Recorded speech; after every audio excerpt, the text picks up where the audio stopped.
Hi, sweethearts. Welcome to today's collective reading. So, today I was drawn to a crystal stone. No, it's a crystal that I bought at the museum in Bergen. It is it's called a calcite stone, but I bought it because it's I think, wait, I have it here. I have it here. I'm trying to remember it, but I have it here instead because I was suspecting I wouldn't be remembering it. So let's see here. Yes, it's also known as a sunstone for navigation, especially on cloudy days. Because I bought it due to it being the kind of stone that the Vikings, like the seafarers, maybe also on land, actually, that would make sense. But, anyways, the Vikings were using to supplement their other navigation systems. Like, wait, I have it here as well. I haven't been deep diving though. Let's see here. Literally just on Google because I needed to know what the name of this crystal was. But let's see. Yeah, so it was supplementing the use of on cloudy days. On cloudy days, it was supplementing the use of the sun, the stars, and also sundials. And then I just want to talk a little bit about this stone because this is relevant. I don't always pick a crystal when I do a collective reading. I always light a candle, but I do not always pick a crystal. Okay, sometimes I do, mostly I don't. But today I did, so this is relevant. This reading is definitely about some sort of journey that this collective is going to undertake, whether it be physical or not. Maybe it's a journey in the mind. Those can be quite scary, and cloudy and disorienting. Being able to follow the stone, no, being able to follow the sun. That could be quite helpful. Anyways, let's see here. So, here it is. So, the use of, because it's also called Iceland Spa. I don't really know what, it's probably just a name. Yeah. Called Iceland Spa, also known as calcite, as a sunstone for navigation. Literally just on Google with the Gemini whatever thing. Is it Gemini? It's like the AI thing of Google. I don't really remember what it's called. Ugh, my mother would know. Oh, which reminds me, actually, I was thinking about that as well. When I picked it out, and I was like, oh, this collective is going on a journey. When I was a child, my mother would sometimes just pack us up in the car, maybe a random Sunday, nothing else was going on, and she would tell us, we are just following the sun. Wherever the sun takes us, that's where we are heading. And I love that as a child. I absolutely adored it. It was such an adventure. And that's why I'm genuinely here, like, there is something. You're going on an adventure, a thrilling one. But it doesn't have to be the biggest new adventure of your life. It might simply also be within the depths of your mind. Do you want to know how it works? Of course you do. I mean, this is cool. This is really cool. So, let's see here. I'm just also going to be drinking tea while I'm doing this. Okay. Blah, blah, blah. As a sunstone for navigation, especially on cloudy days. This crystal, when held up to the sky, could polarize light, revealing the sun's position, even when it was obscured by clouds. And how it works is like this. So, Iceland Spa has the unique ability to split light into two beams, and the intensity of these beams varies depending on the polarization of the light. So, this is how you find the sun. By rotating the crystal and observing the two beams, a navigator could find a specific point where the beams had equal brightness. This point would indicate the direction of the sun even when it was not visible. What? No, I'm getting what it's saying here, but is this a twin flame reading? Well, I mean, then it would be shadow work related, actually. It might be twin flame related, this one. But I am not feeling that we are looking into love at all. So this is then tied to the individual journey of, I mean, I'm sensing it, so it has to be it. And as I always say, the details have to fit for this story to be yours. But, and this is important, if you felt called to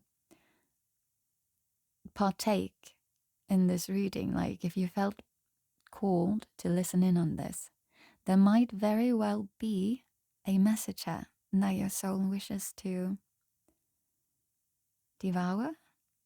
That's the word that's coming to my mind, maybe. But there might still be a message for you here. That's my point. So let's just see if there's anything more here. Yeah, so experiments have shown. Oh, I should probably remove this. I have on a shorts, or whatever, like, pants. They're very short, so shorts.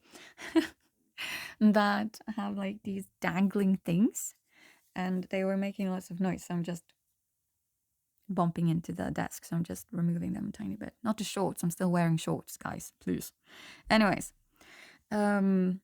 experiments have shown that this method can determine the sun's position with a high degree of accuracy, within a degree or less, according to somewhere called phys.org. So, the use of Iceland Spa as a sunstone is supported by both historical sagas and modern scientific experiments, highlighting the Vikings' sophisticated understanding of natural phenomenon and their ability to adapt the navigation techniques to the environment.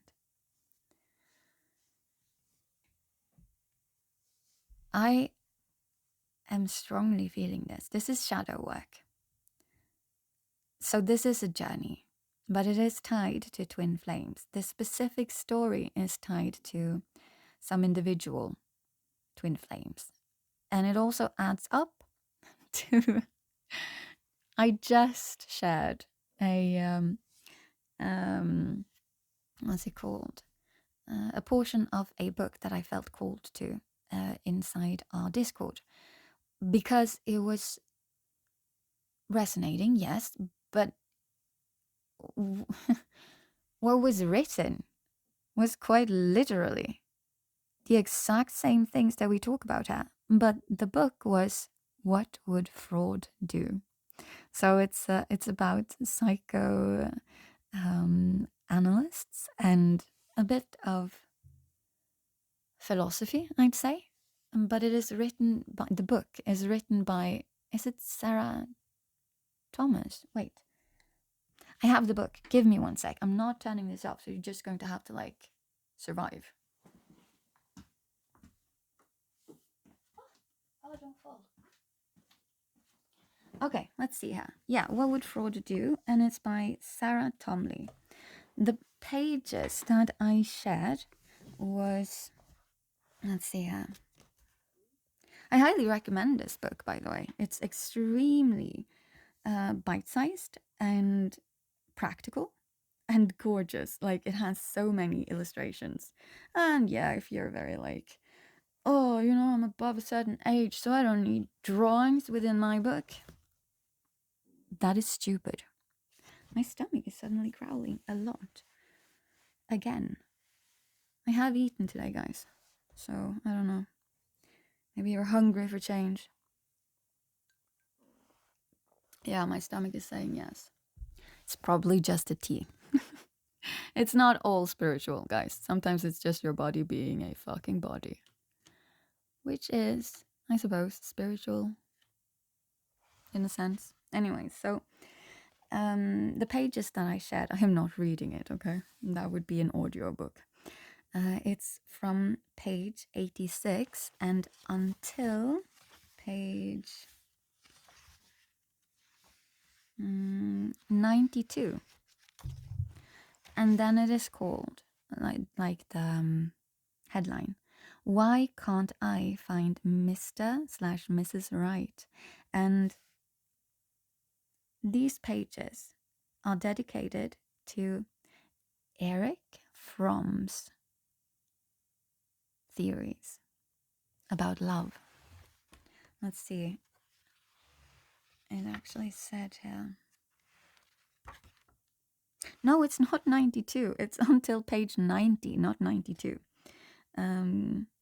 The other one is something completely different. Anyway, so it's from page 86 and until page 90. So, yeah, key theories for this bite-sized little thing is The Art of Loving by Eric Fromm. And it's really good. But what it does, the thing that I'm feeling kind of called to mention before we actually put down some cards. I've already found the decks that we're going to be using. It's 3 decks. We are using the astrology deck by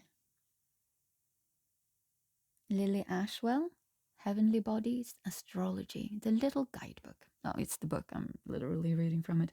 And then we are also going to be using Darkwood Tarot, and we will be pulling at least one card, probably, from the Deep, Dark, and Dangerous Oracle, because these were the ones that just stood out to me when I lit my candle today. But anyways, so Fromm's theory is actually the exact same as the twin flame theory is, or the twin flame journey, or whatever you want to call it. It's all just working titles, okay? It's all just working titles. And if we go with the whole working titles theory, then you're not, the twin flame journey is a thing, and then you meet as twin flames, but the goal is to evolve out of it. You don't want to get stuck in the twin flame journey, because the twin flame journey is 2 people being severely broken, actually, and needing lots of healing, not at all being truly independent. And so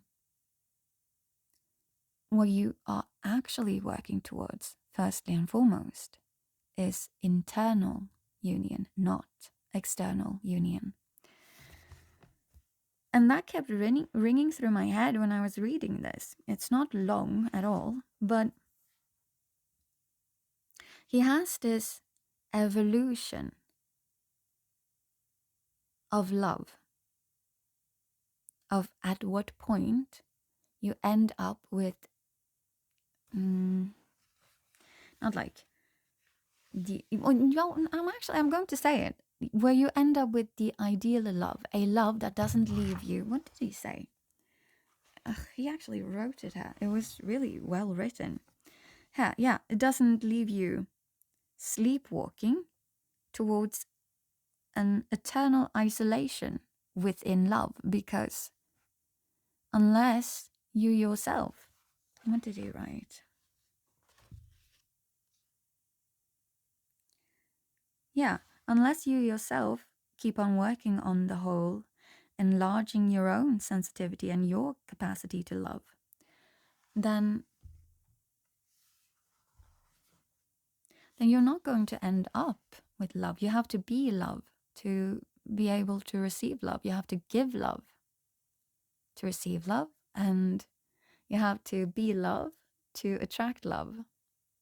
And it makes lots of sense. And this is what we do over here anyways. We combine the spiritual with the psychological because of my intense interest in it. And also, I want to say background, and I do have it, but it's like, don't think I'm a professional, okay? Nothing I say is professional advice nor medical advice. I'm reading you in goddamn cards, people, okay? And I do believe in it, but I'm just saying, okay? Use discernment, particularly in a collective reading, goddamn. Okay, give me 1 sec. I just need to drink a little bit. Okay, so this is the evolution thing that is showcased in the book, and it's so gorgeous. It's a flower that's like blooming.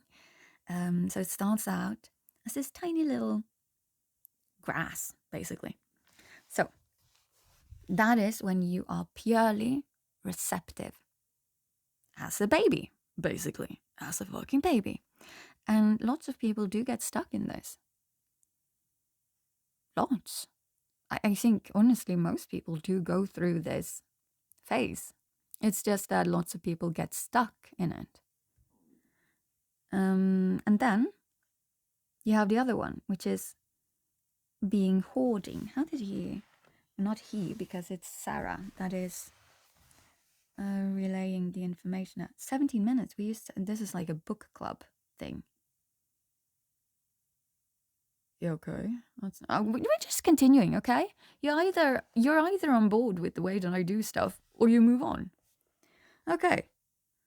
Let's see. What is where was it? Materialistic. Yeah. They use the word narcissistic. Don't be so narcissistic. But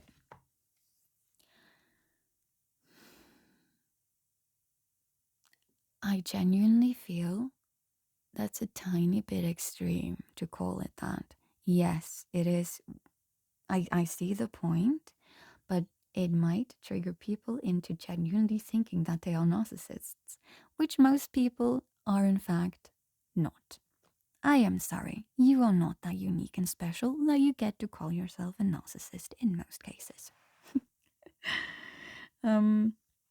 What is more likely here is the fact that I need to drink. Yeah, but we're continuing after it.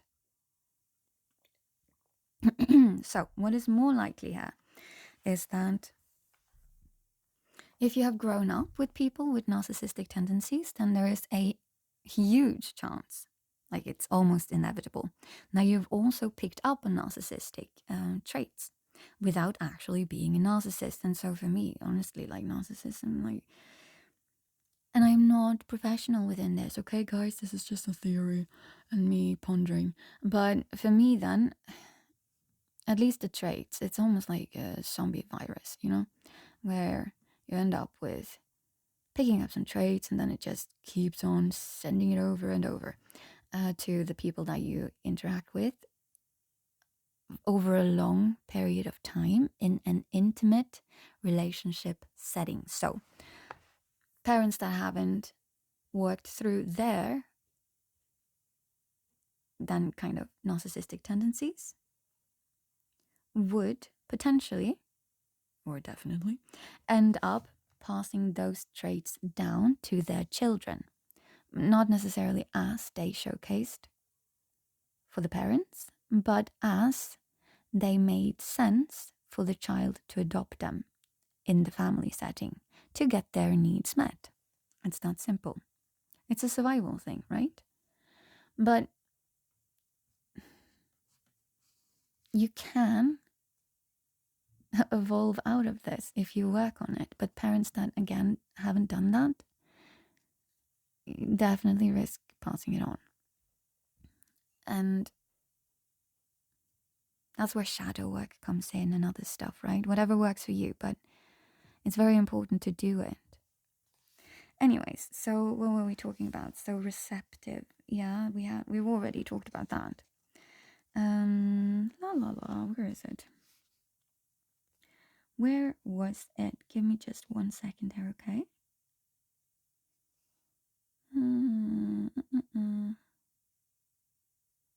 No, I can't find it. Then it's not important.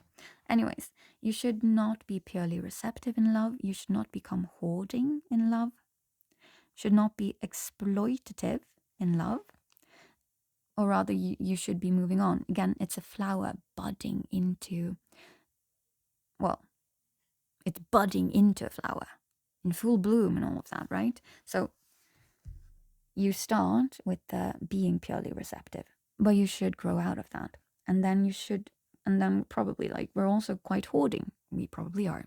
Think about a child, okay? Like a very young child. And then you're supposed to be evolving and growing. So don't get stuck in the hoarding.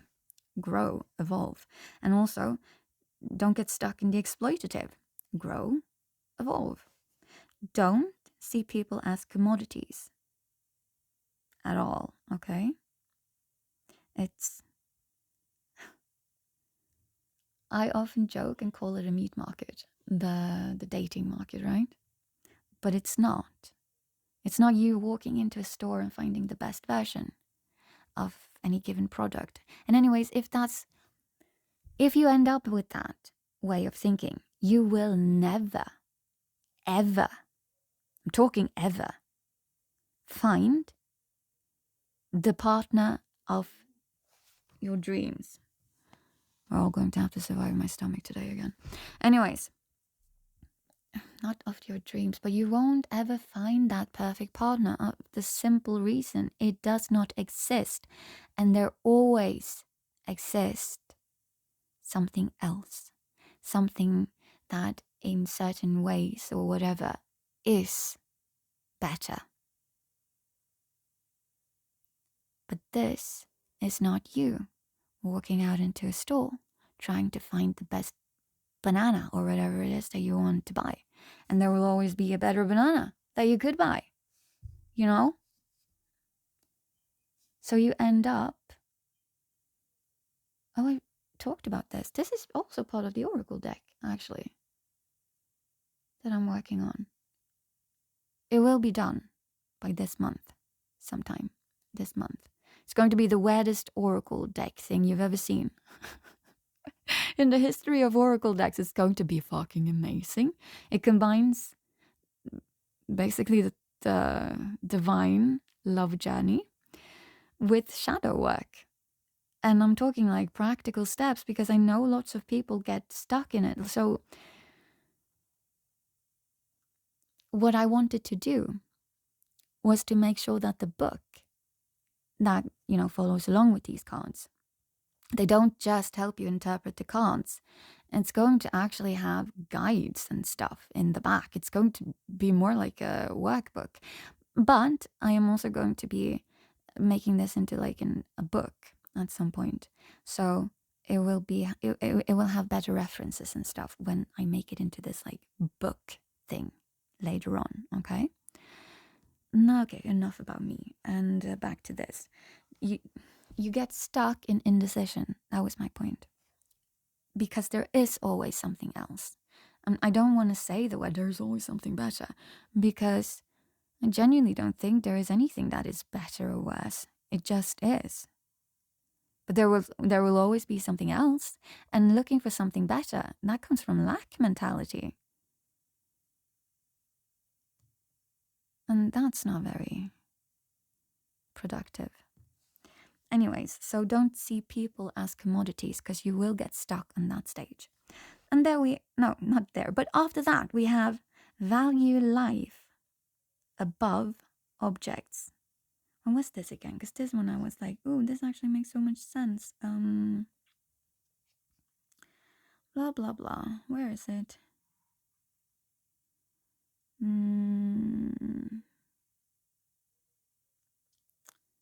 Here it was. Here it was. Yeah, okay, so it's value life above objects. And what she writes here is this. Lastly, now I am literally reading from the book. So these are Sarah Tomley's words, okay? And it's very short.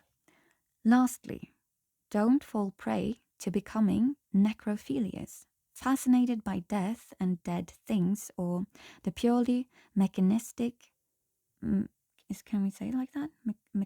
Mechanistic, whatever, technological world with its imitations of life. Love requires a commitment to living in the fullest sense. And what I am feeling here is, I don't feel like it's particularly relevant to this reading today. But what I'm feeling is, or my interpretation of it rather, sometimes we get stuck on stuff that really genuinely doesn't matter. Like what love brings with it to you, for you. It's still very me, like you, but me then centered. And you get so attached to it that, for example, if a relationship has run its course, you might still hang on to it. It's dead, but you're still hanging on to it.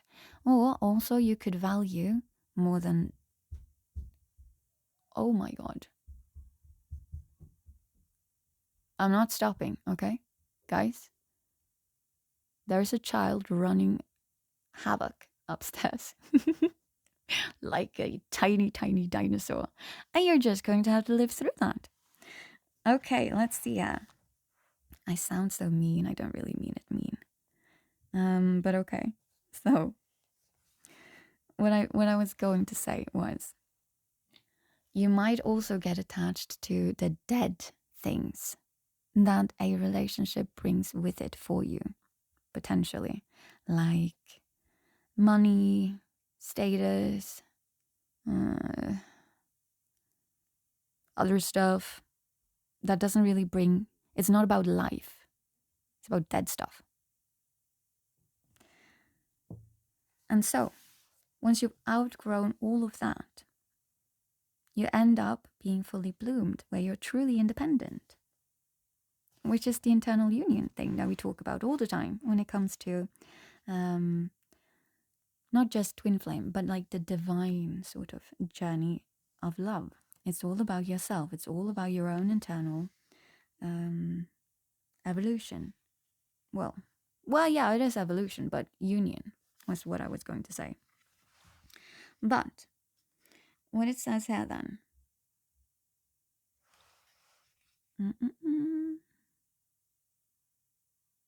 You need to be living, I'm reading from the book again, to be truly independent.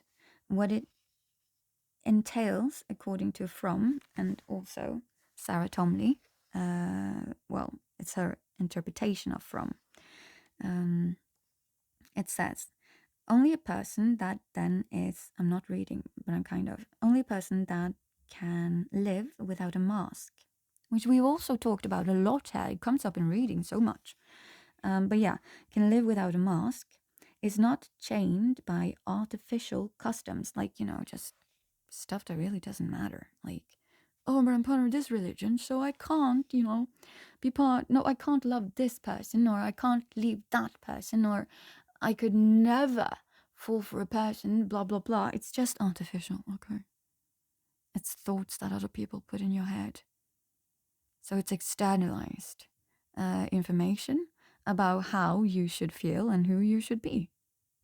Shut that out for a moment and just sit with yourself.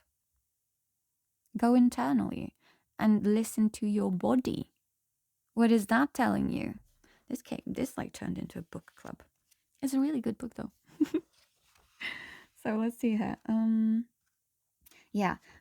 Artificial customs and compulsions. Yeah. Of society again. That's not you going internally to figure out what's good for you, who you are, and all of that. That's you externalizing your identity and what you can and cannot do. That's stupid.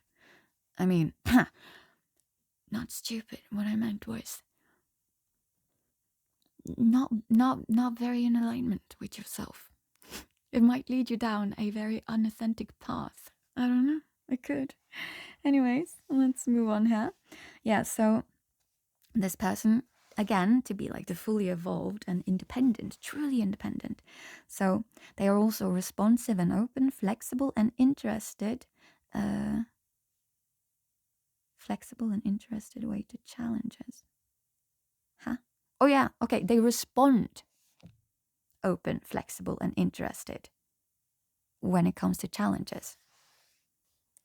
So they have no fear of accepting people for who they truly are and accepting them completely.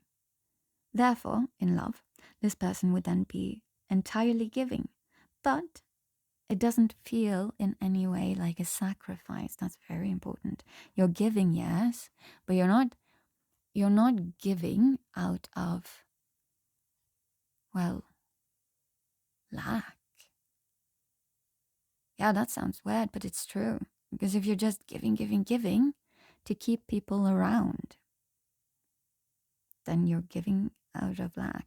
Because you're giving with the fear of losing. So it's still lack mentality. I am not enough on my own. I need to make sure that this person stays. We all have done it. Literally. I think at least. Well, I can't say that with 100% certainty. But I was thinking about like also then children, like when we're growing up, you know, towards our parents. Or also friends. When we're quite young. Oh my god. That's a huge dinosaur walking. It's the father of the tiny dinosaur. They kind of walk similar. Anyways, let's see here. We're very soon pulling cards, okay? But this is important. This is important because again, I genuinely am like, this is a twin flame union. Not union. No, this is a twin flame reading, and it's about internal union. But I mean, maybe these twin flames do desire external union. But to get that, you do need to do the internal union stuff, okay? It's the only way. You have to evolve first. And then you evolve to a point, as they say here, then you evolve to a point where you no longer need it. You don't actually feel compelled to pull this person back in again. And that's healthy. You are truly your own individual. My stomach is not stopping, guys. Who knows why? Anywho, maybe I should look into that. Maybe there is like a spiritual thing or excuse that I can use for my stomach. I always say, if my stomach is making, I'm actually saying it to other people, not so much to myself. If your stomach is making noise, then you know that your body is working. That's nice. So let's see here. Yeah, so, and this is important. In the very act of giving, we experience our strength, our wealth, and our power, because then you're no longer in lack mentality, because you're not giving out of lack. You're giving out of abundance, you know, because you have more than enough. And to be able to get to that point, you have to reach internal union. And also, this is important for you to reach a point. This is a thing that I actually realized when I started doing affirmations daily. It's like it was abundance manifestation that I was listening to, a favorite of mine, and then I ended up just creating one myself instead. But the point is this: I did that every day. Sometimes I did it more than once a day, but I did it every single day for months. It was just supposed to be like 21 days and whatnot, but I did it for months, like so many months. I'm unsure if it might have been like half a year or longer. But the effect that that had on my view, because I was just doing it for like, okay, I want to attract money, give me money. But what it changed the most was my viewpoint on love. And I was very shocked about this. But it actually makes sense because nothing can be compartmentalized. It can't. If you are in a state of abundance, that is holistic, okay? You can't walk around feeling like you are abundance and you attract everything and whatnot. But only within this specific little tiny box. No, it doesn't work. It seeps over. And that's the thing, like for this, like when I was listening to this affirmation, it was seeping over into all of the other stuff, like in the Ace of Cups, the card where it's just overflowing. It's just overflowing. At least in most of the decks. But that's true abundance. And it's the same here. You need to feel abundant to be able to attract real, aligned love, deep love. But it happens because you are in your abundant state, and so you are now ready to receive. I know. Isn't that cool? But okay, so I'm just going to be talking a little bit more about it. So here we have it's the desire to give and share, our joy, our interest, our understanding, our knowledge, our humor, our sadness. That is the true motivation for love. We will treat the other person with care, respond to their needs, and always treat them with respect. Respect, in this context, returns the word to its Latin roots, respicere, or something like that. I'm sorry. Latin is a dead language, okay? I don't know how to speak zombie. Sheshk. Anyways, respicere, or something like that, which means to look at. Because we need to be able to see the other person exactly as they are, not as we wish to see them, and help them grow and unfold in their own way. And then it says further on, after this we're done, okay? Lastly, we must be prepared to come to know the other person at the deepest level, so that when they are angry, we know that they are also anxious, they are also worried, and they feel lonely. In that way, we can see them. What does it say? So that we can see the suffering of the other person rather than react to them simply being angry.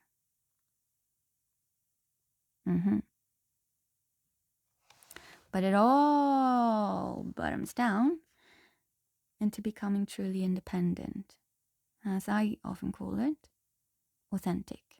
But I also use the word individualization or something like that because I've written about it with the Oracle deck. Okay, with this said, let's see.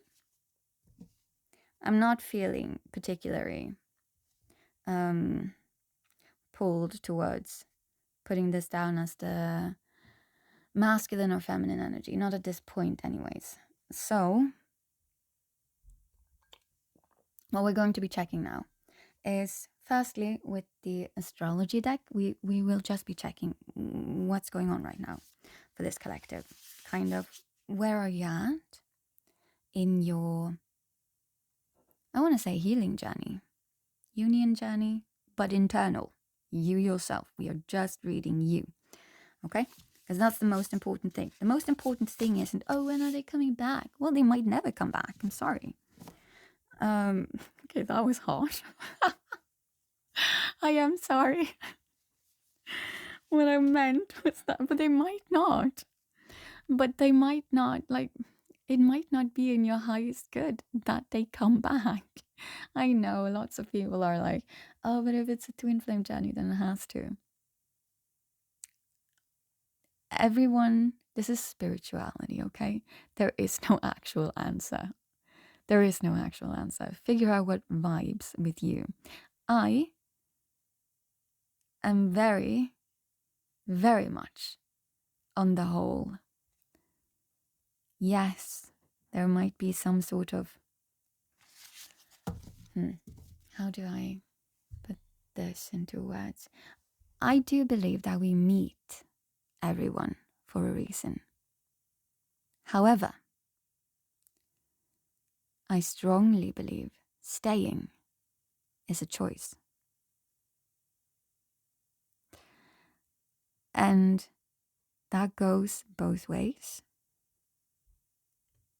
By that I mean, sometimes, oh my god, that massive dinosaur. Wow. Yeah, just going to have to live with it. Anyways, I find it very cute though. They kind of walk the same. The big dinosaur and the tiny dinosaur.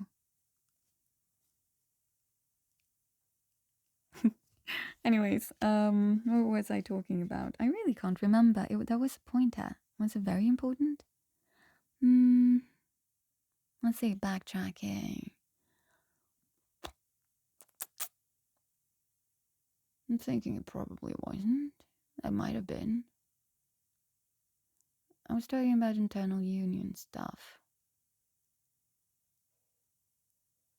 Yeah, and then this is my ADHD way of backtracking my thoughts. I'm like, okay, what did I do? Step by step, going backwards now. But I can't really remember what it was. So, we're moving on. Okay, just pulling some cards out. Figuring out where you're at on your journey. Oh yeah, the whole like attracting back thing. Yes, because we all have. So sometimes we overstay, and sometimes we understay. That was my point. Sometimes we just hold on to stuff, and other times we just let go of stuff. And all of that is our own free will. Only the meeting, I think, is part of a plan. Well, a plan or a plan, but yeah. So let's see, where is this collective currently in their evolution journey? What are they working on, or what should they be working on? Let's see.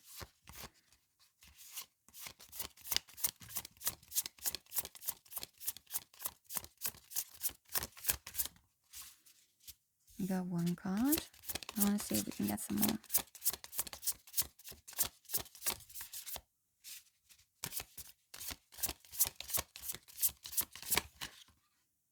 No, you didn't want to come out. Then you didn't get to come out. Okay, but I genuinely don't feel like... I feel I should be getting some more. So, I'm not looking at this card because it didn't. The card that came out, it didn't flip over, so we're waiting.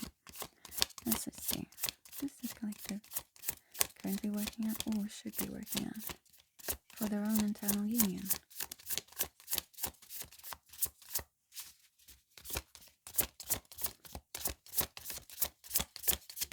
Ooh. Okay. Now I feel kind of done. No? I feel like I should have 3 for some reason.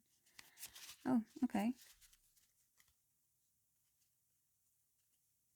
Okay. So we got 3 cards now. Whoa. Yeah, it's everything that we talked about. That makes sense. Ha! There you have it. Anyway, so the first one we got was Chiron. I don't really know how to pronounce it, which stands for hurt and heal. And it has one of these cool symbols, which I never remember. Let me just check if I have it here on my symbol card. I think it's a planet. It's probably Chiron's thing. It looks like a circle with a K on top. I can't find it, huh? What the fuck? A circle with a K on top. It looks like those sigils. I don't know if you guys have ever tried making sigils. They're quite easy. You just, if you have like a sentence or a word or whatever, you just boil it down to the specific, not specific, but like, so that you only have one letter left of each letter. And then what you do then is you get creative and you put it together, and then you make a kind of like little alternative art piece thing. And it's highly effective for using during manifestations or whatnot, because it kind of surpasses, no, like circumvents our need for language, and it goes straight into our more, I wanted to say symbolic brain, but that's not correct, but like, is it the limbic? I don't want to say anything that's not correct. I mean, I say lots of stuff that are not correct, but I don't want to purposely be giving information that just does not, it isn't true. So we're not going to try and place this, but anyways, it's more primal, right? And that can be very effective when we are manifesting. So sigils can be very helpful for that. And also when you've created them yourself, then you kind of have like an extra attachment, I'm going to say, to it. So it might come to your mind more intuitively, no, just quicker. But it might also not, like you can have people make them for you, by all means. Anyways, let's check out Chiron. Where do you live, Chiron?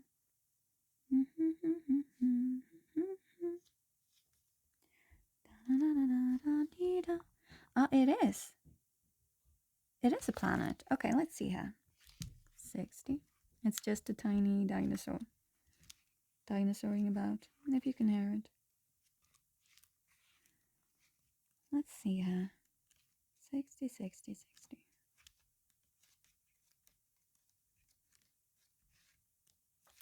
There we have it. So it's the last planet that is mentioned in this book, I think. Or deck.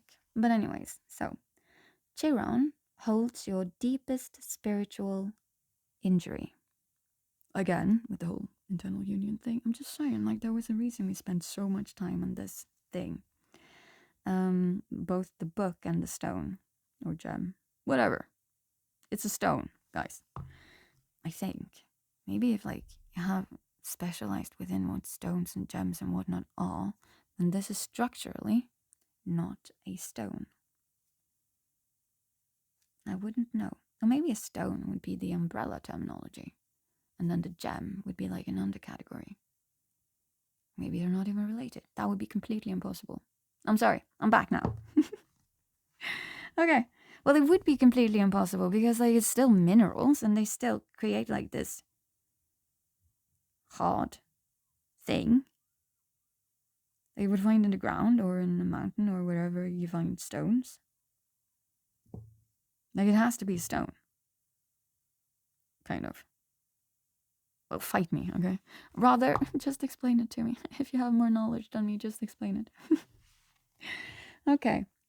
So, holds your deepest spiritual injury. It illuminates where you feel what? Innately challenged. Oh, yeah. Spiritually injured and also hopeless. So you're either working through this, right, collective? You are either working through this or this is where you need to focus now. I kind of love this because right after this, you got house 12, which is about spirituality, transcendence, karma, sacrificial service, and also healing. I absolutely love this. And the last card, I'm not done with Chiron though, because that was the card that came out first, and I had to work quite hard to get the rest of the cards to pop out. So this is the core of what you're working with now, or through, or at least should be. But then after Chiron, house 12, and then house 10, well, no, it's not after house 10, but after that comes house 10 in card-wise. That's what you got. And that is structure, discipline, life mission, accomplishments, and career. So I'm thinking this is where you should probably be. This is probably where the solution lies, or also maybe the core of the issue right now. I mean, if it is the core of the issue, then that's also where the solution lies, often at least. So let's see here. This is your energetic Achilles heel. We're talking about Chiron now. And when it is triggered, your survival instinct tells you to run. Okay, stop running. However, your wounding isn't haphazard accident caused by an external happening. It's off you, braided into your bones. Okay,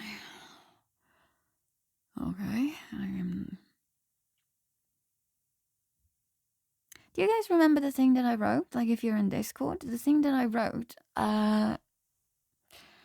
what did I write that? Like, channeled messages, I think. And it was about the whole, like, the ghosts that haunt us or something. Or was that the script that I never finished? Yeah, I've been working on a script for years, but I'm not actively working on it. It's kind of about the same thing. It's family. I'm saying it for a reason, okay? Stuff pop into my mind for a reason. It's irrelevant for this collective. If it's not relevant for you, you're in the wrong video. / podcast / whatever. But there might still be a message there for you. But it's about the manuscript I never finished. It's supposed to be a miniseries. It's quite inspired by the haunting of something Hill House. It was on Netflix. It might still be on Netflix. I was very inspired by that. Because I was very inspired when I watched it. The horror genre, when done correctly, is so amazing when it comes to looking at our deepest wounds and our deepest fears. Actually, it really is.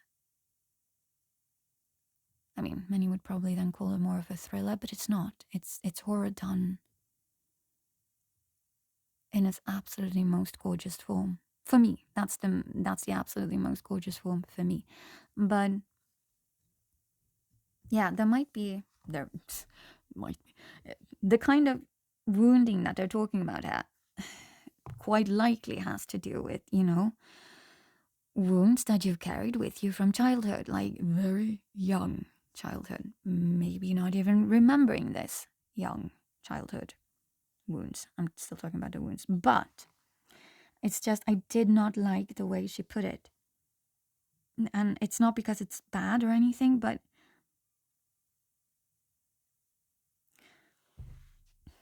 the way that she braided into your bones this wound. I get what she's saying, but guys, do not. I don't want you to be left with a feeling now that if it's braided into your bones, well, there's nothing you can do about that.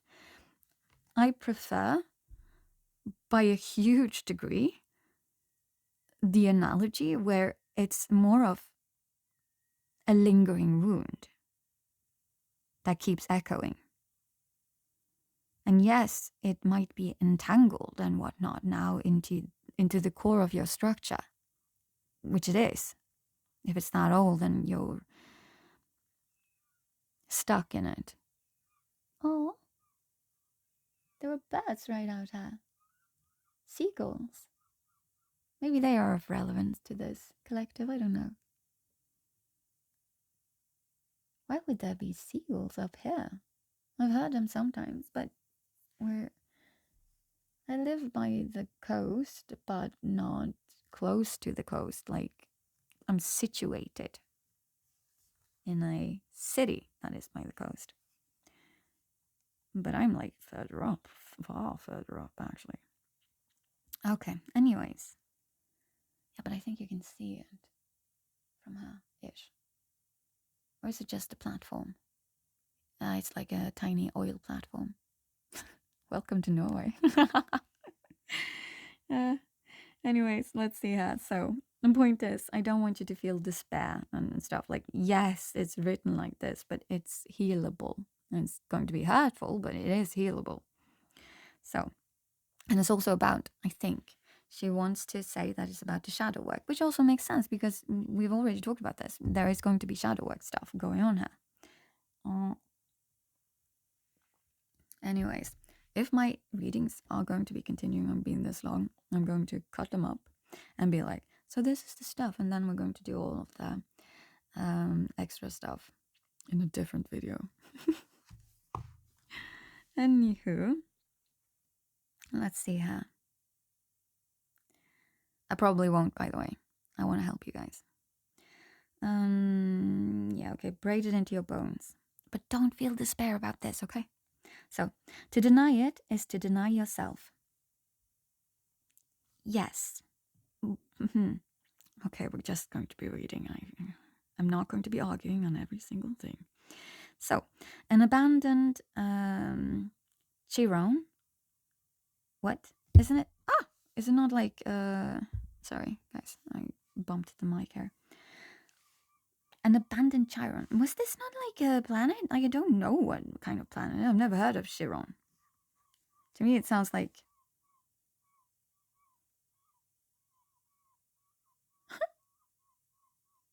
Oh, it's the seagulls. Anyways, back to it. I'm very distracted. So, an abandoned Chiron creates a cycle of repetition around your area of wounding. You break the cycle not through resistance, but through acceptance. So, shadow work, integration, not expulsion? No. What was I thinking about? Banishment. Yeah. Of your sides, good and bad and whatnot. Like, it's all the same. So, but through acceptance and through this journey to wholeness, which we have been talking about, like it's the twin flame journey thing, but for yourself, for internal union, you gain your deepest wisdom.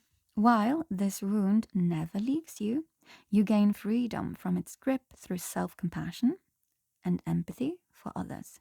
In Chiron's realm, you become a teacher of wisdom. You become the wound healer. Oh. Oh. Oh, oh, oh. Okay. Guys,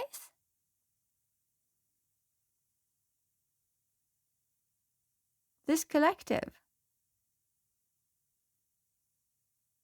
Why didn't I not? Why? You're supposed to be healing now, like the stage that you have reached right now, this collective.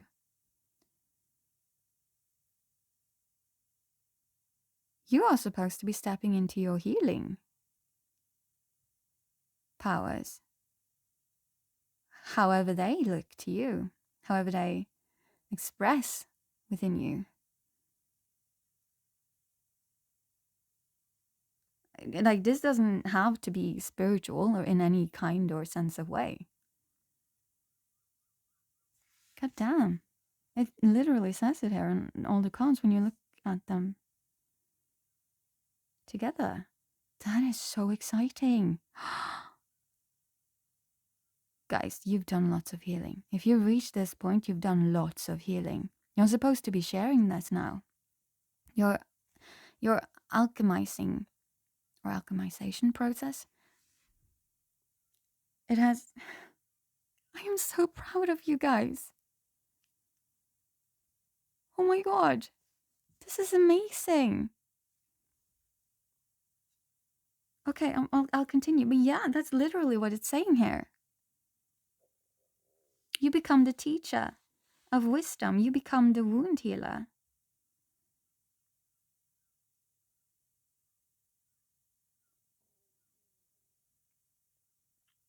This is amazing. So the energy stand like keywords. The deepest wound, a teacher of wisdom. That's you guys. You guys are teachers of wisdom. Because you've dared looking at your deepest woundings. Or if you have not yet, that's what you're supposed to be doing now. Because you're supposed to be a teacher. You're supposed to help others through their healing journey. Oh my god. Experiences. Listen to this. A spiritual injury, a healing journey. This is also keywords. Where you develop empathy and heal others. Self-acceptance. You're going to have to do that, self-acceptance. And it is, again, because you develop empathy. You're now ready to heal others. You're supposed to be doing this, okay? I was like, this is twin flame journey, whatnot. And I stick to it. But this message is going to resonate with a lot of you guys within this community. Whomever it is that you believe in, if it's the universe, if it's your spirit guides, if it's a specific organized religion or whatever, you're being green-lighted now. Like, this is so exciting. Okay. Let's just read the last part here. So, what is your great spiritual injury? Can you identify a common thread between the situations that have caused you the most anguish? Do you have an unnameable, dooming trait within that you consider your fatal flaw? With self-compassion, explore your shame, and once you do, practice owning it and even loving it. I just need to drink. Give me one sec. Oh. Okay, let's see here. Practice owning it and even loving it. The most shameful aspect within yourself, I mean.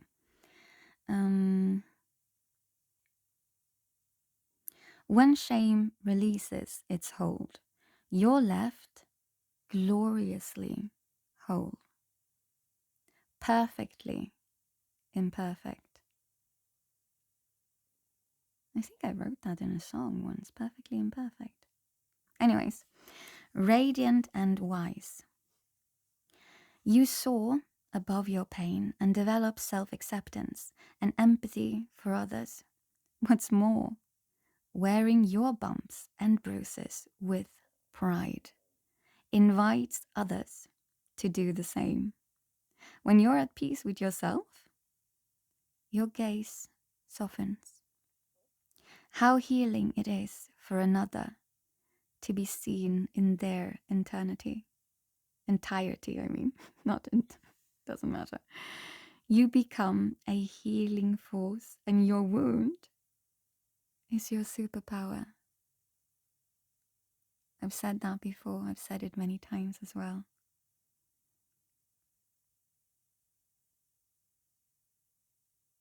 The things that you've gone through and the gifts that it leaves, if you choose to alchemize, is your biggest strength. But it's a choice that you can make. And according to these cards, for the right collective, you're either on that path Well, that's where you're supposed to be putting your focus now. You're ready. Okay? You really are. And then it was house 12 with I don't feel like we need to go and check out this too much. It's spirituality. I'm reading it again. So house 12, spirituality, transcendence, karma, because that's what you're doing. You're like, yes, you're like clearing karma, but it's not how so many people think of karma. It really isn't. Karma is you did something and then something happened. Or something was done and then something happened. So of course we carry lots of karma. We carry it with us from childhood. We carry it with us from our family structures. We carry it with us from our relationships to both friends and romantic and siblings and all and everything and even work. We carry it with us. Until we work through it. Sacrificial service and healing. It's not you actually sacrificing. It's the thing that we were talking about within the book. It's giving and giving and giving, but from a place of abundance, from a place of actual love, from a place of you having now grown into the full flower. So you do no longer give as a sacrifice.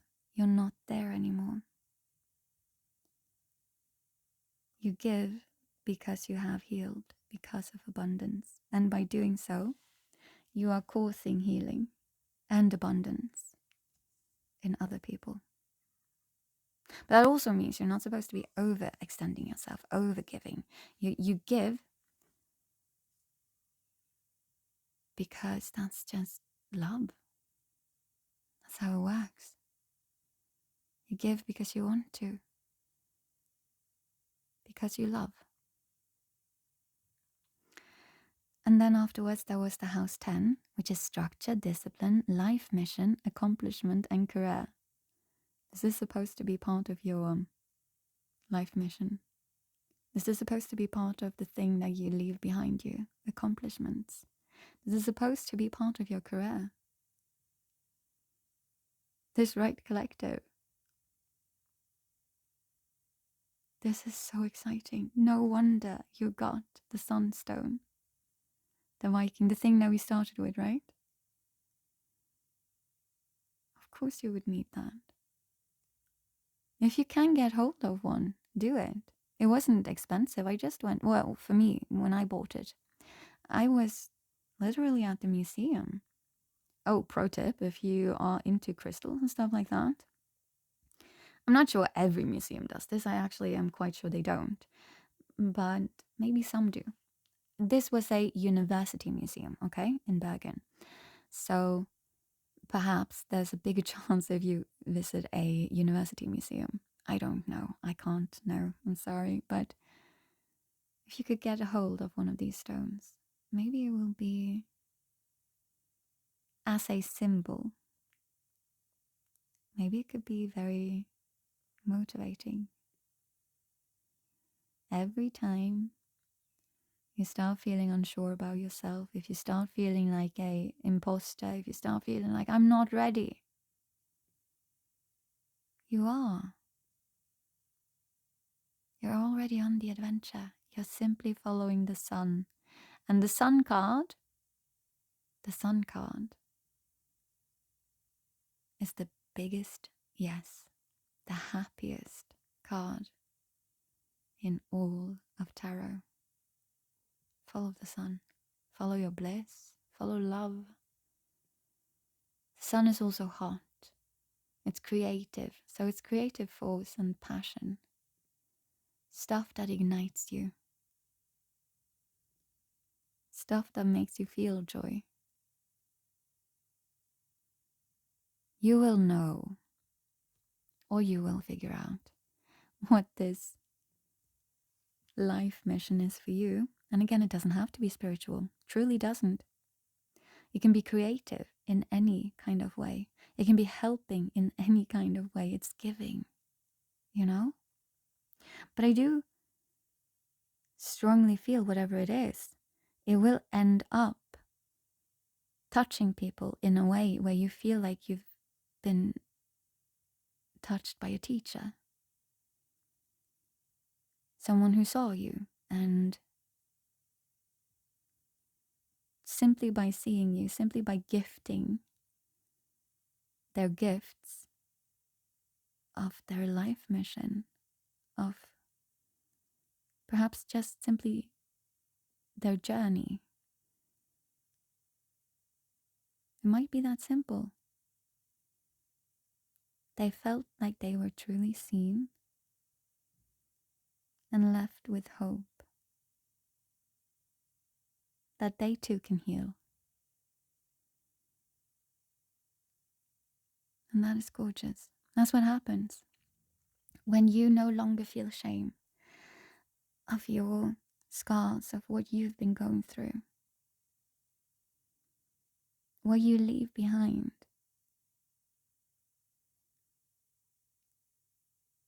I'm not going to say with everyone that you meet or whatnot, because that's not going to happen. If you're worried about that, I think I've said this many times before, but I'm going to mention it again. Read the book. What's it called again? The Courage to Be Disliked. It's not a new book at all. It's one of my favorites.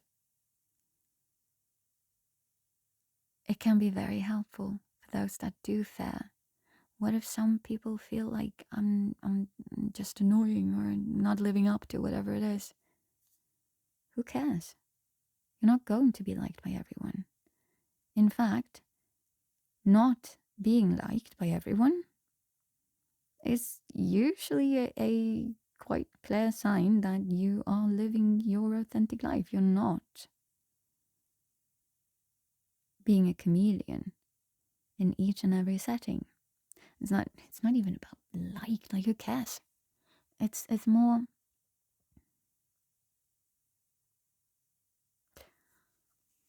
I just listened to a podcast. I love words. And in this podcast, I don't remember what the podcast was about at all, but they were talking about words and etymology. I can't pronounce that word, ironically enough. But it was the word decision. And decision means, like, at its core, the core meaning, the etymology, whatever, of the word is to unalive. Meaning, when you make a choice, you effectively cut off all the other options, which we also talked about in the beginning when we were talking about love, remember? And the ability to make a decision and not get stuck. Not making a decision. For those of you guys who are also about the whole, I know some of you are, many actually, are very much into the whole like dopamine detoxing and all of that, which I find very amendable. But I'm going to say this too, I'm sorry. I was going to say something else, but then I need to say this. It's very amendable or commendable, whatever, that thing. But you need to do it in a healthy way, because you need to also know that dopamine is something we need. Okay? It's a neurotransmitter. We need it. So your goal should never be to remove everything that's like dopamine. You want to remove fast food dopamine. Like stuff that will feel good in the moment but hurt you in the long run. It's fast food. What you want is very healthy sources that will leave you feeling satiated for a longer period of time. It's actually highly recommended. I'm putting this in also the oracle, the book part. Yeah, I told you, it's very much also a workbook for healing, because that's the core of a divine journey. It's to heal yourself, right? Well, I didn't just want to give you cards for it. I wanted to actually help you with it. So you're going to get tools, helpful tools that I found scattered around in my own resources and also the internet, which is why I'm saying when I'm putting it in an actual book at a later point, I will be putting down sources in a way better way. But anyways, why are we talking about dopamine? It's a very good question. I can't remember. It's probably not that important. We shall... No, wait. I was talking about this decision. Oh, yes, decisions. Yeah, if you... Not everyone knows this. I didn't know this until I stumbled over it. It's quite a reliable source. It's okay.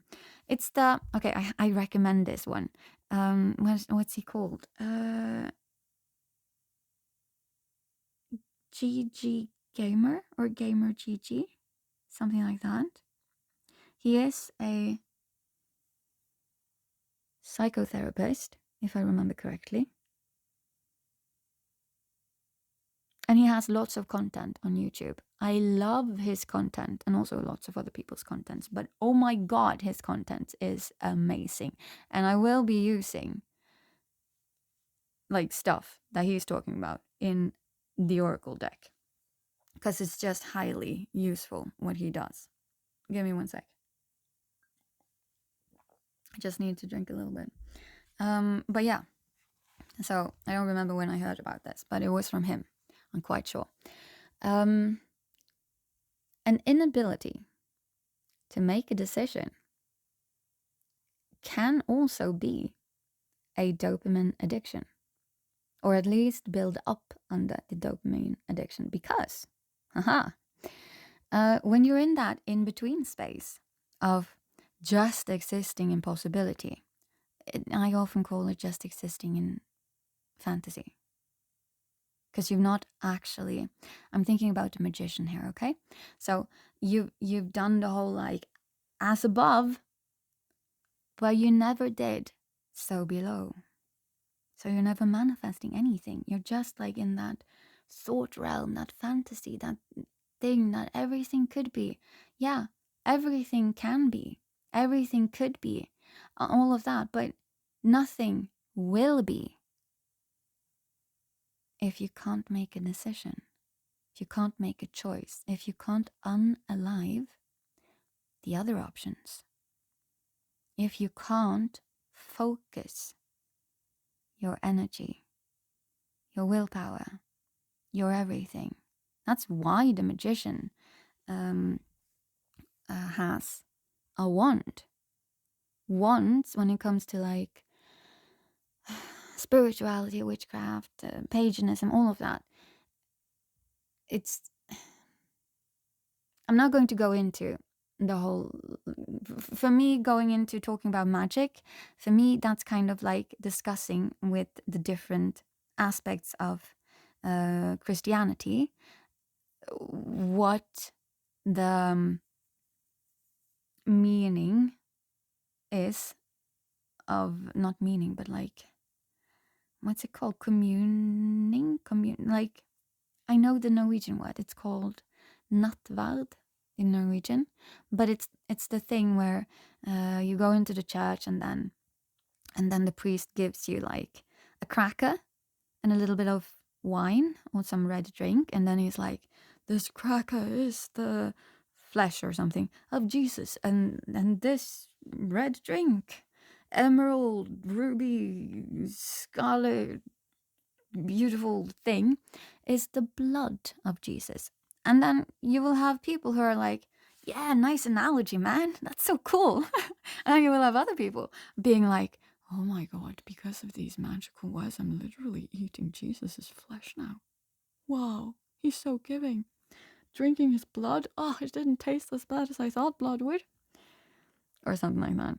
Like, genuinely, some people genuinely think and believe that due to the rituals that's happening during this communal thing, whatever. I can't remember this word. I didn't know this word in English, but doesn't matter.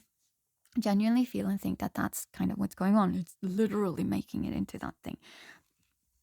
But that's actually not relevant. It's not relevant. Go for the option that feels more correct for you. You know, authenticity. Follow your sun. Get yourself a sunstone. But my point is this. The reason that the magician has a wand is to focus their energy. So whether or not that's like a thought experiment thing for you, or whether or not you feel it's completely and actually real, which you might. And again, there's nothing wrong with it. Like, there's no wrong option, I mean, huh? It is whatever you want it to be, whatever you need it to be, whatever you feel it is. But that's why they have the wand. They make a decision. The magician has to make a decision. And then direct their energy from the above to create as below. Otherwise, it's just chaos. And it never ends up being anything.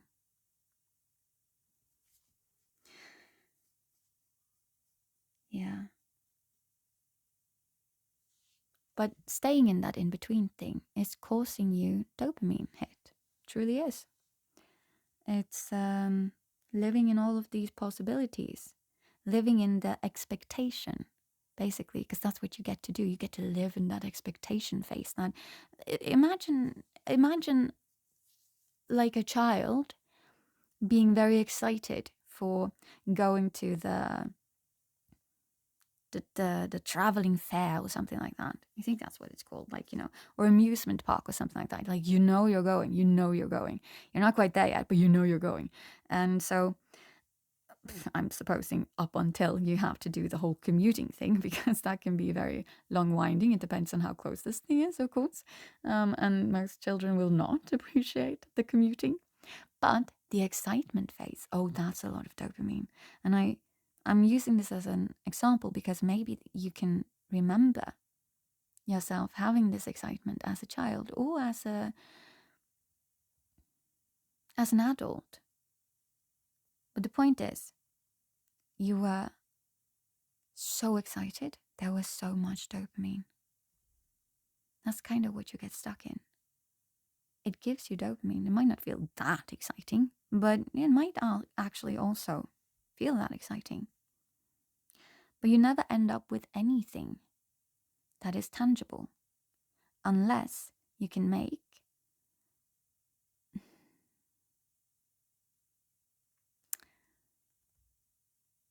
actions that actually make a difference. So your actions are not there to make sure this in-between state is being upheld. No, your actions are there to make sure, because you have this intention and this is your goal, your actual factual goal. And you have to be honest with yourself whether or not that's what you're doing, okay? Because you might trick yourself there and end up actually just trying to be stuck in this in-between phase. Because it holds all of this potential. It's actually extremely tempting for everyone. When we talk about fear of success, well, there could be many things, but for example, this is one of them. And is also driven by fear of not succeeding. Because that could happen. But it's not as bad as it sounds, okay? I have not succeeded in many things, so many things. I can assure you, you will all survive it.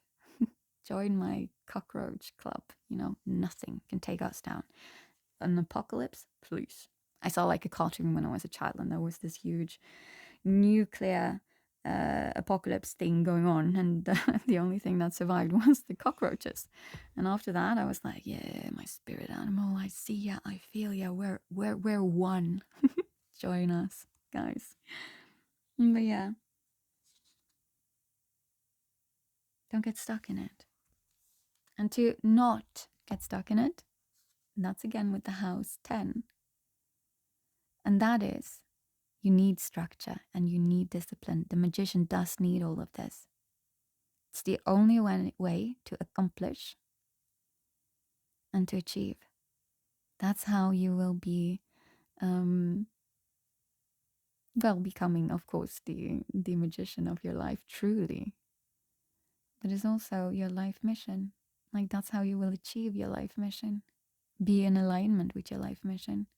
Get it off the ground.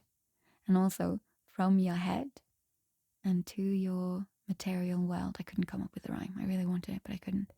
And then also again, it says with the career, right? And then when I picked up this one, just because I wanted to take a closer look, it's gorgeous, by the way. I will, because we haven't pulled too many cards. Yesterday's collective reading, we pulled far too many cards. I couldn't take a picture. It was so many. It was so large. Oh my God, that was large. But I'll take a picture of this one because I can feel we don't need that many cards. But right underneath it, okay, so this isn't actually one of your cards. It's just energetically, it was lying behind house 10. So with the whole, structure, discipline, life mission, accomplishment, and career, we had the card of Leo telling you guys to embody, because that's what the Leo as a star sign kind of represents, right?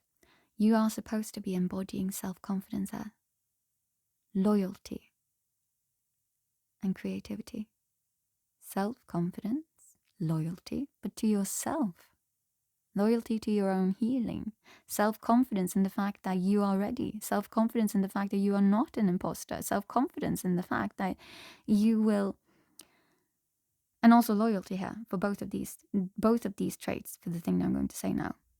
You are both willing and able to gain the necessary information, to rely... No, is it not? When you kind of...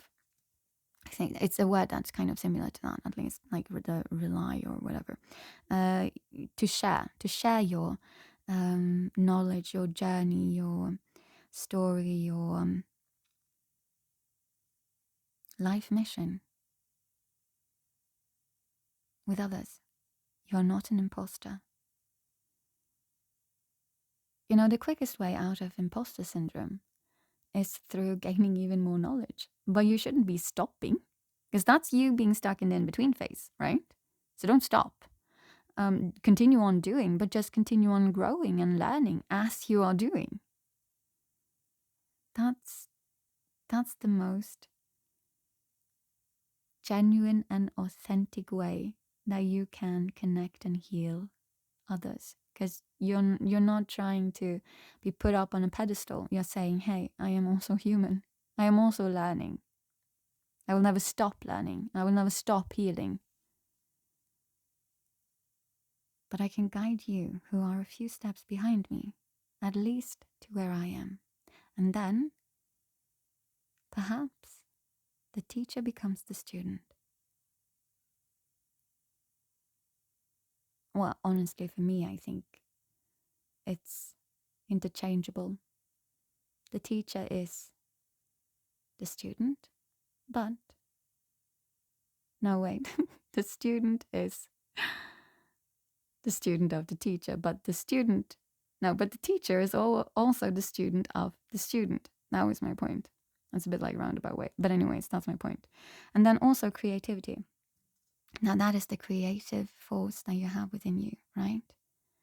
Which can be connected to so many different things, but it's about creating. And we did talk about the magician. That's what the magician does. The magician creates. It manifests. Just do it with confidence and loyalty towards yourself and your life mission. And you will not only see magic, you will be magic. Genuinely, I feel like this is your reading, but I want to pull a couple of extra cards. Like, I wanted to do the Darkwood Tarot, but... And also, like, the deep, dark, dangerous oracle. I'm not feeling pulled towards them right now.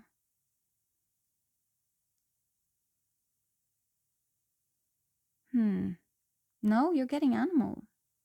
I can feel it.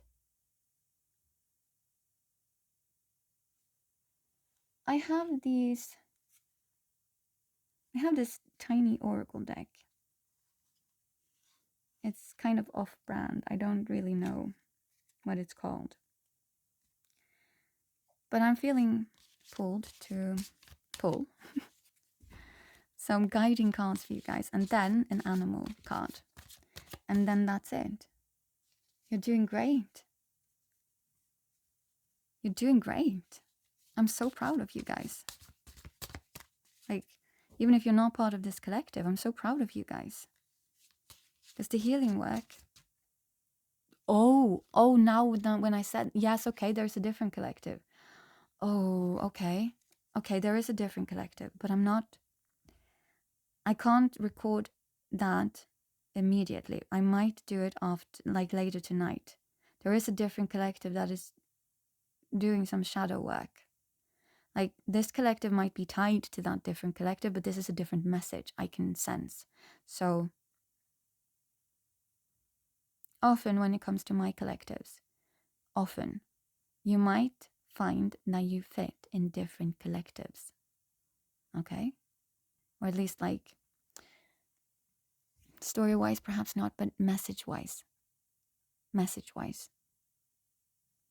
It's because every reader, they connect with and attract those that are on that specific journey that reader is just simply resonating with. And when you have perhaps evolved past all of the things that reader is resonating with, you might end up moving on to a different reader. That's completely normal and natural. And I think I'm saying this because this collective, no matter if your life mission thing, whatever it is, you might definitely end up experiencing this. Now, you have people that come over and they are part of your collectives, or like whatever you want to call them, of course. And they stay for a long time, but then suddenly they're gone. That's not bad. That means whatever it is that you gave them helped and they moved on. It's like going to a therapist. The biggest win you could get is to help people to a phase where they no longer need you. And that's why in that oracle deck book thing that I'm creating, I'm putting in all of these resources. I want you guys to heal so much that you don't need me. Which sounds stupid. I love you all. I like having you around. But that would be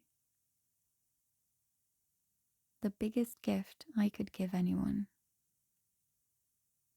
Within this, at least.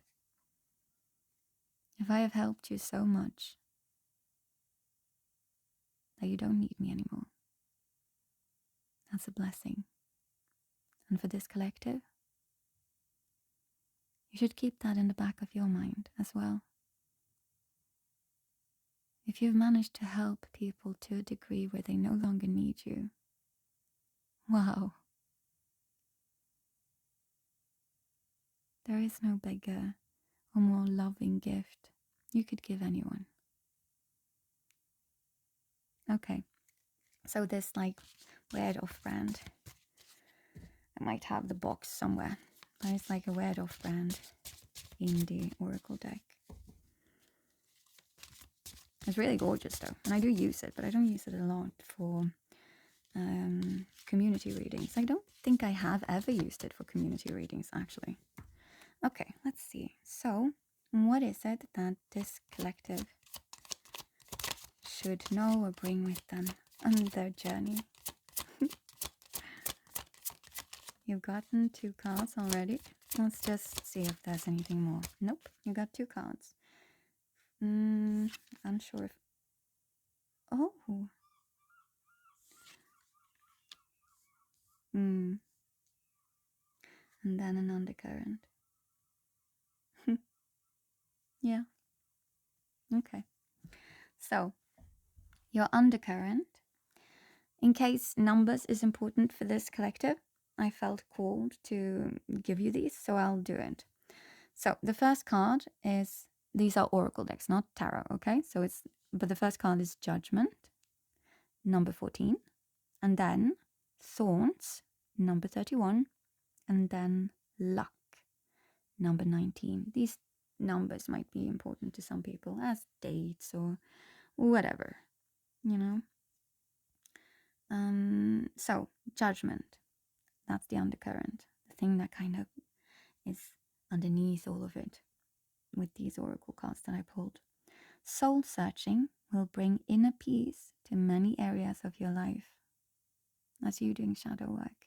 It'll bring you peace. So just continue on with your shadow work. You're already doing it. Whatever it is that you are doing, continue on doing it. Go deeper. Look at your hurt and heal. You can do it. And then 31 Thorns says, Weathering the challenges ahead will bring a new and positive future. So on this card, there's lots of thorns, but then at the back is the sun, covered by some clouds, but it's strongly seeping through the clouds. And again, the sunstone from the very beginning of this reading.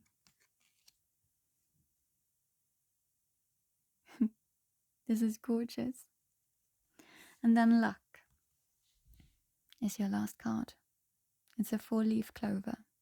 That's my personal symbol, actually, of what I myself am manifesting daily.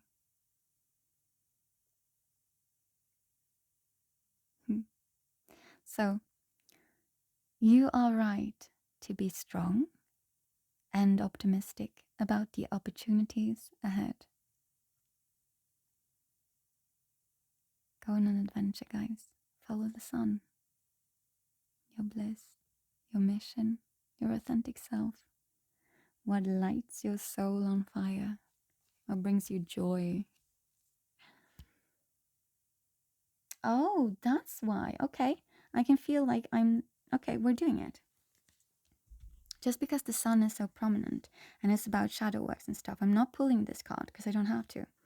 But I feel very called to just read the sun card here from the Darkwood Tarot.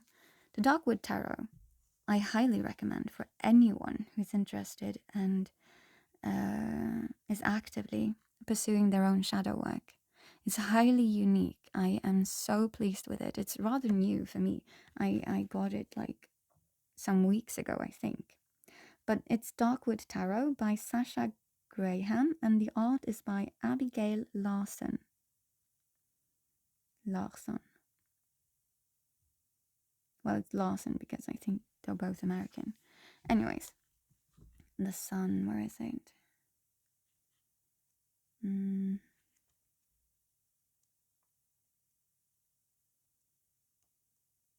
Where's the sun? Why do I keep like there? No. Here we have it. 19. Sun. What? Yeah, I never like check the numbers. I'm not that into numbers myself. But your last card with the luck is the exact same as with the sun. That's why I didn't do it any sooner. Check it out, you know? This is so gorgeous. So it's also part of the sun card then, actually. The message and all of that thing. Those things. So, 19, sun. The sun, wait, let me put it down here. The sun is the archetype of creator. Yeah, they do use lots of archetypes here. And the creator is also a magician, I'm just saying. So, what it says here, no, let me drink first, actually. Oh my god, your flame is burning high for this collective. Wow. And it's so bright, like it's so huge. That's so cool. Okay, I only saw it because I put the cup a place where I don't usually put it. Wow, it's so bright. Guys, you are the sun. So, you are also the creator then. You're the archetype of the creator. So, health and vitality flourish. So, the moon, oh yeah, I've said this before when I read from this deck thing. But at least when it comes to the major arcana, it's written as a story, which I love because it is a story. We kind of travel through the major arcana story and then Four Kingdoms stories when it comes to the tarot. I absolutely adore the tarot for that. But in this specific deck, they very much lean into it and I love it.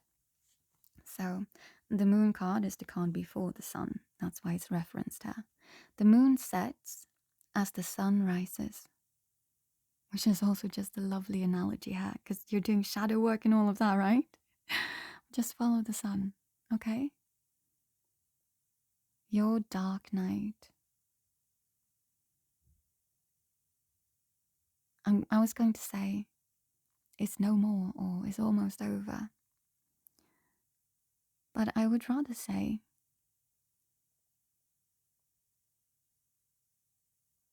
have you guys seen the musical Into the Woods? I adore that one because it's hilarious with the princess. Like when they are arguing in their song, where like one person has fallen for Rapunzel and the other person has fallen for Cinderella. And they're just, no, my pain is so much bigger than your pain. Oh, that's like, I can't even. It's just hilarious. It's the most sibling thing I've ever seen. I love sibling dynamics. I also do acting, guys. So I love sibling dynamic scenes. They're just fun. But anyways, so let's just read it here. Also, there might be a message in it for you. I don't know. Check it out. Check out the Into the Woods musical. This collective, I mean. There might be a message. I was thinking about it for a reason. Not just because it's hilarious and epic and just, but there might truly be something in it. But I would rather look at it like this. You're now kind of heading out of the woods. You've gone through what the wood was supposed to teach you right now. But we never exit the wood and then never enter again. That would be the same as saying, we shall never evolve anymore. We shall never heal anymore. You could choose to do that. But this collective, you're not going to. And it also made more sense with actually the imagery on the thorns card. You will see it.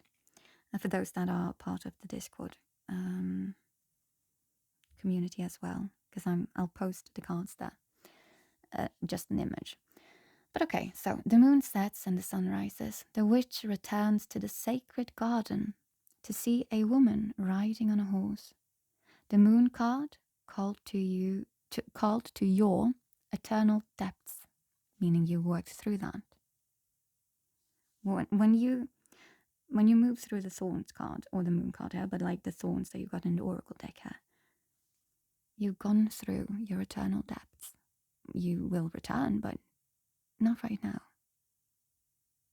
Or maybe you will. I don't know. I can't say that. I felt like I shouldn't be saying that. Because maybe you will. It's part of you, you know?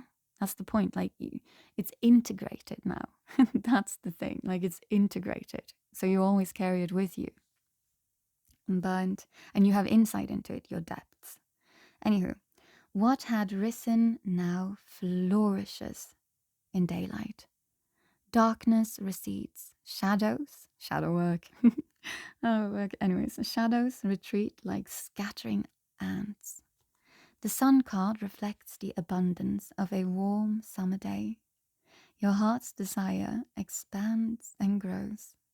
This card reveals the unfolding of who you are, authenticity, and what you are capable of.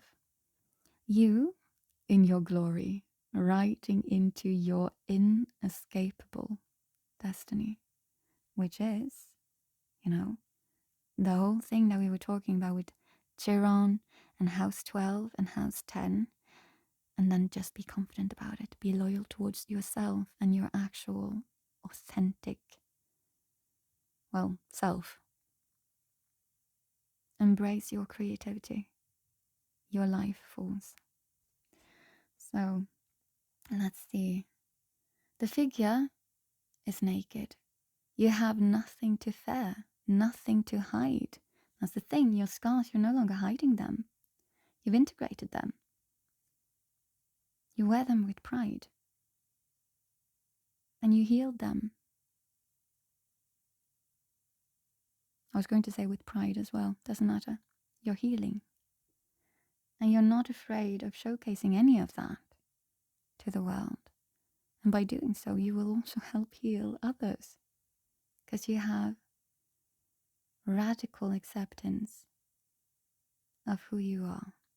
Not as an excuse, but as a way of self-love. So that you can be the best version of yourself.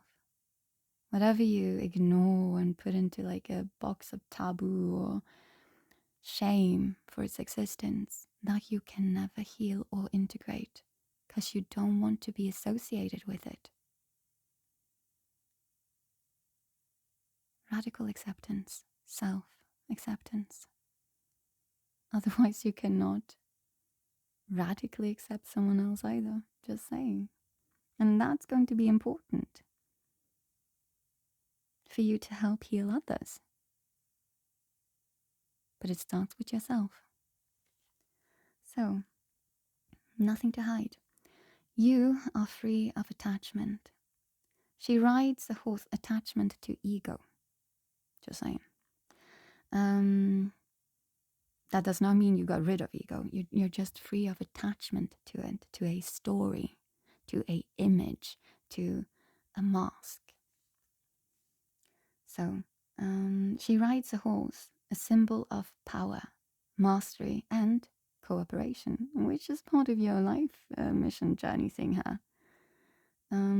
Events work in your favor. Health and vitality are yours. The sun rises behind a garden wall, marking the boundary from past into future. You are safe from what used to threaten you. The creeping ivy suggests inherent growth and expansion, the tendrils of connection. Okay, let's see. 2 pillars mark oppositional forces, fueling life's synergy. The sun, the center of the solar system, and the source of all life, shines. Sunlight guides and warms you, as we have been talking about. Sunstone, guys, it was not expensive, the one I have at least. It really wasn't. I can't remember what it was, but it was not expensive. See if you can get one, just as a symbol. If you feel called to it. If not, then don't. Authenticity. You have to know yourself and your actual, well, pulls and desires, I suppose. So sunlight guides and warms you. You shine in the center of your universe. That's not narcissism and egocentrical. That's you embodying all of yourself shamelessly. No shame. We don't want that. Proper integration. So, meaning, expansion, renewal, and growth, brilliance and beauty, pregnancy, the unfolding of the heart's desire, pleasure, productivity, recognition of achievement. How beautiful is this? The sun card is also very often, actually, well, not very often, but it ties actually in with the astrology thing, Leo. Because again, it's all of that, self-confidence and all whatnot. So we have the sun card. We have the sun mentioned so much here. In every possible way, the sun is mentioned. And we started this reading, with referencing the sun. You are supposed to be following I wanted to say northern star, but no, you're supposed to be following the sun. Like my mother said when I was a child. You're supposed to be going on an adventure now. Follow wherever the sun leads you. But you are the sun. Yeah, that's a huge confirming thing from my stomach. You are welcome. This is such a gorgeous reading. I'm not sure I should be pulling an animal card. They're beautiful. That would be the only reason to do so, because what you should be embodying is not an animal. It is you, yourself, as the sun. You are guiding yourself out of this woods, like into the woods analogy again. You are looking at yourself and all of your shadows, integrating them, healing properly, not just intellectualizing it, not just seeing it and just being like, well, I suppose that exists. You're also doing something with it. You're actually healing. You're using the tools needed to heal. And in doing so, you evolve. And with the flower thing as well, like in the very beginning when we were talking about love, I said there was this flower analogy, basically, with the whole, like, the chapter of love, whatever, from, like, Eric or something, from, like, the thing in the book, guys. Oh my god, I need to go and eat. I'm taking everything as a confirmation. Do it too, okay? My internal son is telling me to eat food. But I really do want to do something more for you guys. I'm not just sure what. Is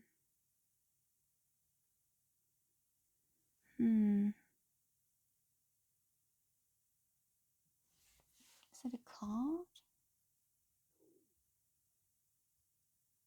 No. No, there is no deck. Okay. You know what? We're doing it anyways. You're supposed to be embodying the sun, but let us just pull an animal card, okay? Just one. So, which card should we be having here? For this collective, who is supposed to be embodying the sun, anyways.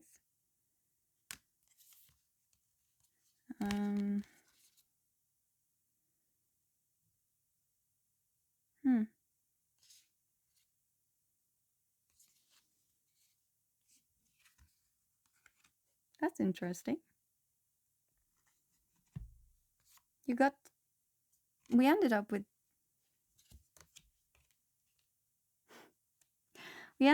a couple of, like, cards here, actually. But I'm sitting here feeling it's the numbers.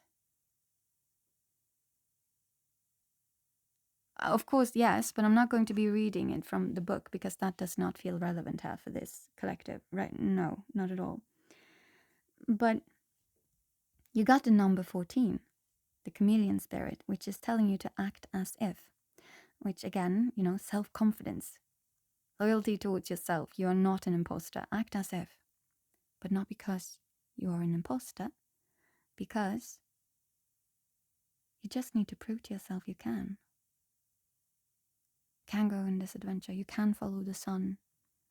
You can be your highest self. You can do this. You're there already. But it's interesting because the judgment card from the oracle deck that we were using was also number 14. So soul searching will bring inner peace to many areas of your life. And you're just going to be acting as if already, And then, you see, you got a card which was number 31. And again, thorns was number 31. In the animal deck, and that's groundhog spirit, time to let go. And in the oracle deck, the other oracle, it was thorns. Weathering the challenges ahead will bring a new and positive future. So it brings a new and positive future. We did talk about the whole necro something thing when it came to holding on to past stuff and whatnot. But it's not just the past, I feel here. It's anything and everything that doesn't align with your emerging self.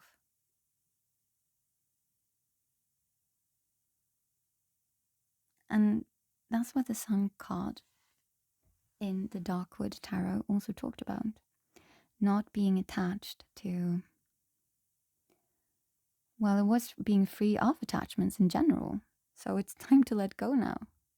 It's time to let go now. You are the sun. You are everything. You are abundance, which we also talked about when it came to the love thing. You are all of these things. Okay? You are the sun. You are abundance. You are love. Just embody it. And if you cannot feel it right now, act as if. But then you also got 2 more cards, and they do not have any numbers that are recurring. The first one is the fox spirit. It has number 27, if that is interesting for anyone. And that says, think on your feet, which is creativity. You have what you need to carry on. Or rather to let go and move out of the woods now, moving towards the sun, going on an adventure. You have what you need to get it done, to do it, to be the magician.